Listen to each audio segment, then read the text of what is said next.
Good morning. It's actually a recording.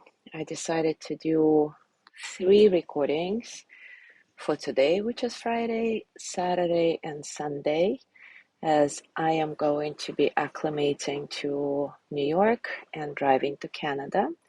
And I will see you hopefully live on Monday. But for the next 3 days, you can listen to our practices in recordings that will be posted at the usual time of our mindful morning. So without further ado, let's dive in. In the past few sessions, we discussed what forgiveness is and why the path of forgiveness is the only one worth taking. In the next few sessions, let's explore what forgiveness is actually not. Let's start by establishing that forgiveness is definitely not weakness. We all aspire to be forgiving people. We admire and esteem those who find it in their hearts to forgive, even when they're betrayed, cheated, stolen from, lied to, or even worse.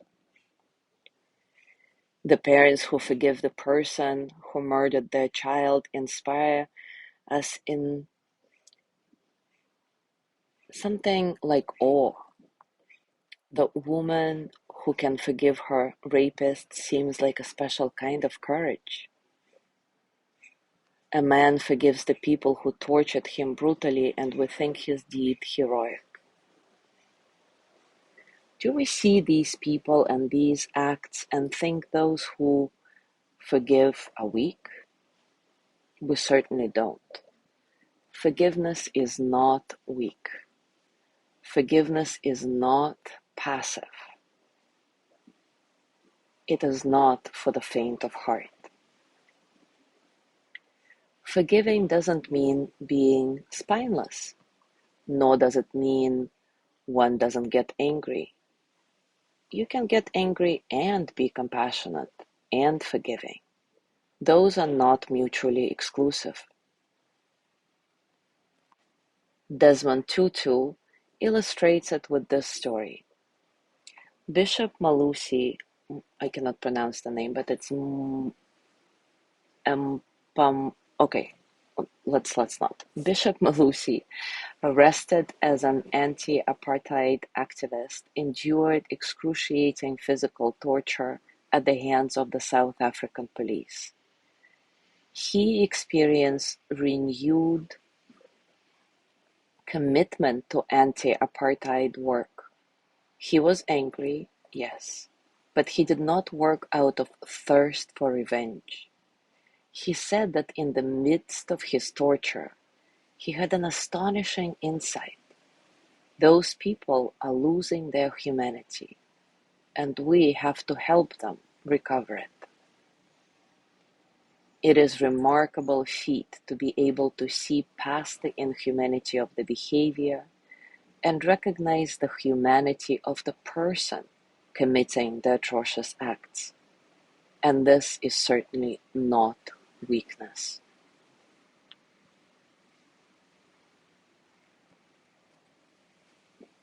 Sometimes the work of forgiveness feels like too much work, when all you want to do is be still and feel safe. So today, let's do a practice that helps us nurture the sense of feeling safe within. It's called the safety cloak. And during this practice, you will create a cloak of safety that will always be within reach for whenever you may need it. As always, take a comfortable position and take a few moments to settle. Settle into your body, into your heart, your mind. Settle into this moment, right here, right now.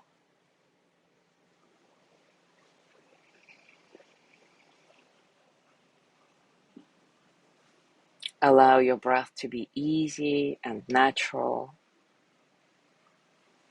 and see if you can get some spaciousness in your breathing so that all the experiences of the present moment can flow through you without struggle.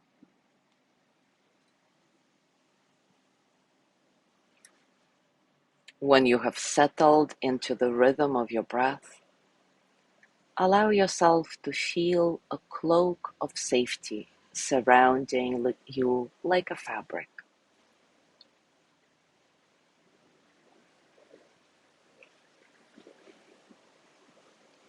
What is the texture of this cloak? Does it have a color? Does it have a fragrance?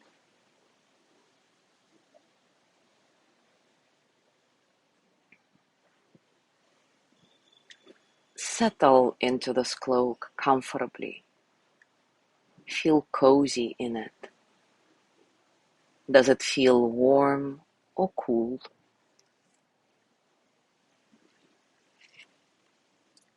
Describe this cloak in your imagination as fully as you are able to. Pull the cloak around you and settle into feeling safe.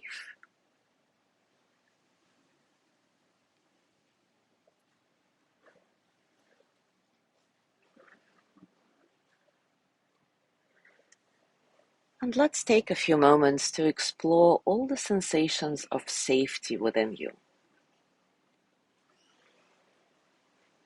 What exactly does the safety feel like within you? What sensations are there in your body signaling to you that you are safe?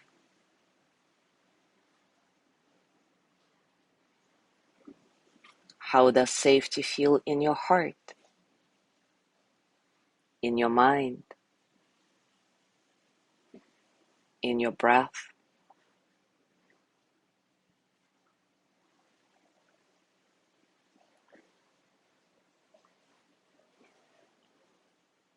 Does the sense of safety stay within the borders of your body, or does it expand out a little?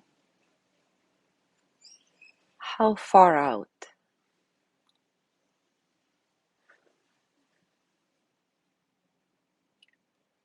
Rest in the sensation of safety for a few more moments and just enjoy being here, knowing that this is enough for now.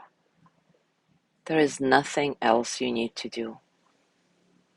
Just feeling safe is enough.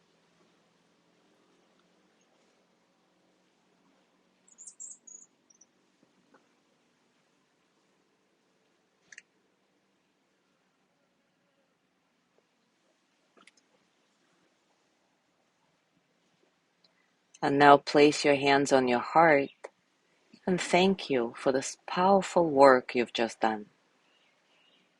With gratitude and loving kindness, start repeating after me, silently or out loud.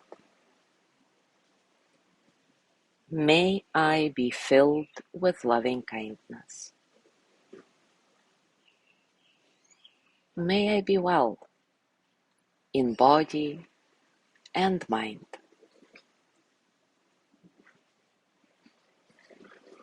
May I feel safe, protected, at ease.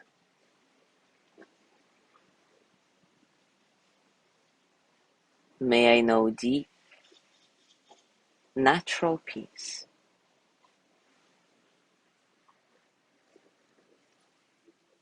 And as you let go of your practice gently, as always, scan your body and notice what's going on for you right now, physically, emotionally, mentally. How are you really in this very moment?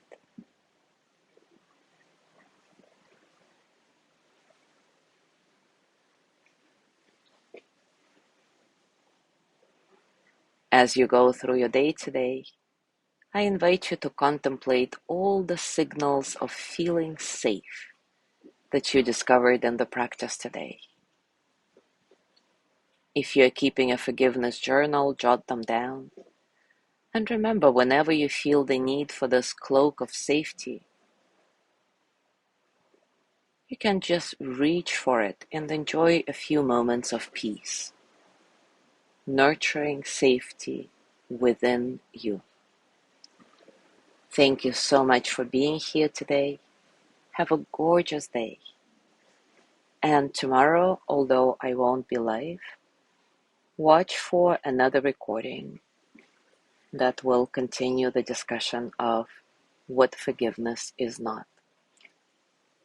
Enjoy your day.